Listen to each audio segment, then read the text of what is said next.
এই দেখো রূপচাঁদ মাছ উল্টিয়ে দেবো এবার। কি সুন্দর একটা কালার চলে এসছে। একটু নেড়ে নেব।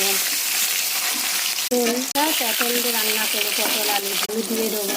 নুন হলুদ দিয়ে দেবো, এবার নেড়ে নেবো, দিয়ে দেবো। এবার মশলা দিয়ে কষিয়ে নেবো ভালোভাবে,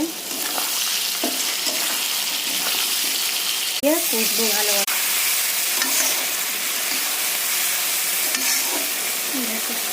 এবার জল ঢেলে দেবো, সেটা খুব সুন্দর। এবার জলটা ঢেলে দিচ্ছি, তরকারিটাকে ঢেলে নেবো। তরকারিগুলো ঢেলে নিলাম পটল আলু দিয়ে। পটল আলু দিয়ে রূপচাঁদ মাছ ঝোল।